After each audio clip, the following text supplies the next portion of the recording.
Құрметті әлеуметтік желі пайдаланушылары, Қызылорда облыстық зағип және нашар көретін азаматтарға арналған арнаулы кітапханада тәуелсіздігіміздің 30 жылдығы аясында 9 мамыр жеңіс күніне арналған қазақтың батыр қыздары атты тарихи таным сағатын назарларыңызға ұсынамыз. Жеңіс салтанаты. Миллиондарды өмір мен үміттен айырған осы соғыстағы жеңіс салтанаты оп-оңай келген жоқ. Отан сүйгіш ұл қыздардың майдан мен тылдағы жан аямас еңбегінің жемісі еді.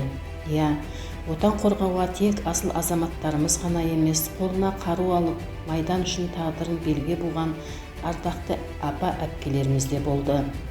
Қазақтың қыздары тәрбиесімен, әдептілігімен, сонымен бірге батырлығымен көзге түскен. Өзінің әйел заты екенін ұмытып, қолына қылыш ұстап, жауға шапқан қазақтың батыр қыздары тарих бетінде өшпестей із қалдырды. Ел басына күн туған қиын қыстау күндерде азамат жүгін арқалап, мыңдаған қазақ қыз-келіншектері уақыт сынынан, тарих талқысынан сүрінбей өтті. Өздерінің нәп-нәзік қолдарымен жаралы жауынгерлерді от жалының арасынан алып шыққан, ең соңғы бір тамшы суын, бір шөкім тұзын жауынгер достарының аузына тосқан. Беліне граната байлап, жау танкісінің астына түскен фашист эшелондарын құлатып, балаларды аман алып қалған, кейде тіпті ерлердің өзін де ұрысқа бастап алып шыққан от жүрек жандарға бас иесің. Аяулы Әлия мен Мәншүгімді деп есімдерін ән-жырға арқау еткен қазақтың батыр қыздары Әлия мен Мәншүк есімі бүгінгі ұрпаққа ерліктің ғажайып үлгісі. Ұлы Отан соғысының от жалынды жылдарында ер азаматтармен бірге қолына қару алып, майдан шебіне аттанған Мәншүк пен Әлиятай қыздар сан жүздеп саналады. Мәншүк Мәмбетова 1922 жылы Батыс Қазақстан облысының Орда ауданында дүниеге келген. Мәншүктің ата-анасы ерте қайтыс болады да, 5 жасар баланы оның тәтесі Әмина Мәметова бауырына басады. Мәншүктің балалық шағы Алматыда өтеді. Ұлы Отан соғысы басталған кезде Мәншүк Алматыдағы медициналық институтта оқып, сонымен бір мезгілде Республика халық комиссарлар секретариатында қызмет етіп жүрген. Отан анаға орасан зор қауіп төнді. Совет елінің жеріне неміс фашист басқыншылары қара құзғындай қаптап кірген. Бұл күндері Мәншүк әскери комиссариатқа қайта-қайта арыз беріп, өзінің қолына қару алып ер намысын қорғағысы келетінін білдірді. Ақыры 1942 жылы тамызда жау қалаға ентелей ұмтылған шақта оның өтініші қабылданып, алыстағы Ордадан келген қазақ қызы өзге жігіттермен бірге солдат атанды. Мәншүк келіп түскен бөлімде оны писар етіп қалдырды. Алайда патриот қыз алғышептің жауынгері болуға бел байлады.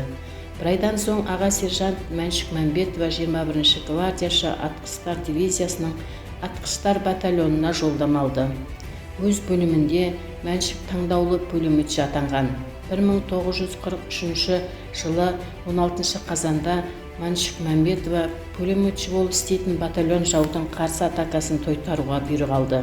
Гитлершілер батальон тұрған жерге артиллерия мен минометпен оқты қарша боратады. Жауынгерлер окоп қазып бекінген төбенің баурайында тірі жан қалды деу қиын еді. Бірақ фашистер атака жасамақ болып көтеріле бергенде аға сержант Мәметованы пулеметі бебеулеп қоя берді. Оны өзге ат сұялары қолдады. Гитлершілер жүздеген өліктерін қалдырып, кейін шегінді. Осылайша төбенің баурайында Гитлершілердің өршеленген бірнеше атакасы тойтарылды. Жау өз минометінің оғын тапқыр қыздың тұрағына аударды. Тап қасынан жарылған ауыр мина Мәншүк ұстаған минометті төңкеріп тастады. Қолынан жараланған пулеметші қыз сәл уақытқа есінен танып қалды. Бірақ жақындап қалған гитлершілердің желікпелі айқайы есін жиюға мәжбүр етті. Мәншүк жалма-жан көрші пулеметке жетіп құлағын ұстады да фашистердің қолқасына қорғасын құйды. Бұл біздің жақтың бөлімшелерінің ілгері жылжуына жол ашты. Бірақ алыстағы Мәншүк төбенің бауырына бауыр басқан күйінде шейіт болды. Максимкасының құлағына белін жастанған күйі Қайрат өжет қыз алыс сапарға кете барды.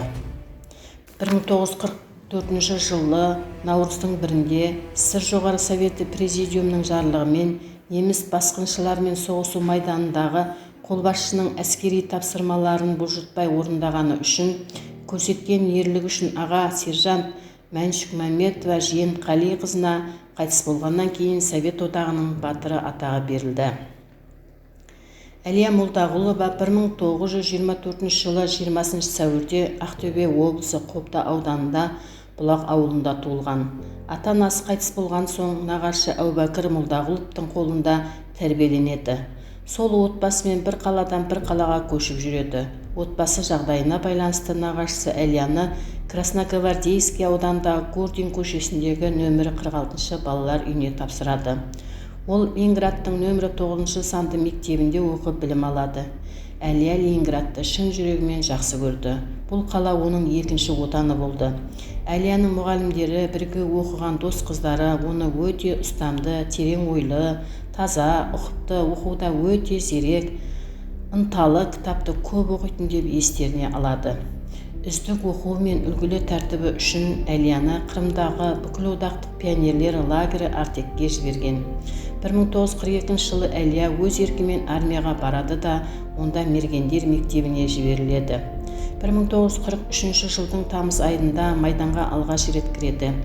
Екінші Прибалтика майданының 22-ші армиясында 54-ші атқыштар бригадасында ұрысқа қатысады. Бұнда да алда қатарға жетуіне кедергі болған оның жасы мен бойы болатын. 4-ші батальонның снайпері болды. Көп уақыт тосып, немістерді аңдып атады. Бір рет немістің сынық танкісіне бұғып отырып, 2 немісті атып, 3-ші оқпен окоптан шығып тұрған стерео құбырдатады.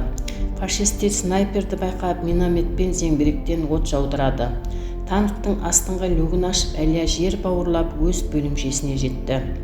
Ұлы Октябрь мейрамы алдында Әлия бір күні 7 немісті атып түсіреді. Бір күні дос қыздарымен келе жатып 7 неміске жолықты. Біреуін Әлия, екеуін достар атады. Қалған қыздар қамауға алып бөлімшеге әкеп тапсырды. Псков облысында Новосокольники темір жол станциясына таяу жердегі фашистердің тірек пунктін алардағы ұрыс кезінде 1944 жылы 14 қаңтарында қазақ халқының ер қызы Әлия ерлікпен қаза табады. 1944 жылы 4 маусымда ефрейтор Әлия Молдағұловаға Совет одағының батыр атағы беріледі. Бүгінде Әлия Молдағұлова мен Мәншүк Мәметова есімдерінде республикамызда көшелер мен мектептер, ұжымшарлар мен кеңшарлар, аллеялар мен гүлзарлар, мұражайлар бар. Олардың өшпес ерлігіне өзек етіп жазылған өлең кітаптары мен роман хикаяттар да көп. Ешқашанда жауынгер ерлігі мен ерен еңбектері ешқашанда ұмытылмайды. Сол сұрапыл соғыста батырларымыздың сақтап қалған байтақ жеріміз бүгінгі күні дүние жүзі таныған әлем мойындаған мемлекет болып қалуы біз үшін үлкен мақтаныш.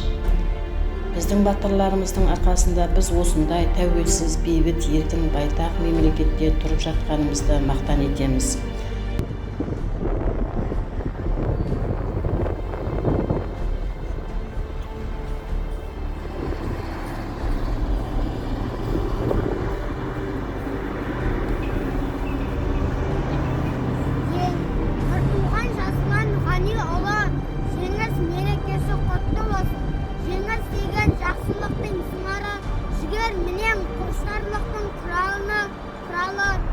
Күрескердің арманы мен ұраны, қуаныш пен мерекенің құлағы. Құрметті апа, ағалар, жеңіс мерекесі құтты болсын. Еліміз тыныш, жан-жағымыз аман болсын. Осындай бейбітшілік өмір сыйлаған ата-әжелерімізге мұнда бір тағзым басымды тілеймін. Сіздердің ерліктеріңіз ешқашан ұмытылмайды. Жеңіс мерекесі құтты болсын. Ұлы жеңіс барша халықтың отан үшін, бейбітшілік үшін деп күрескен әрбір адамзат баласының жеңісі. Сондықтан да кешегі жауынгер, бүгінгі ардақты ата әжелеріміздің жеңіске жетер жолда тындырған ұлан ғайыр істері біздің жадымызда мәңгілік сақталатын дастандай жалғаса береді. Назар қойып тыңдағандарыңызға рахмет. Аман, сау болыңыздар.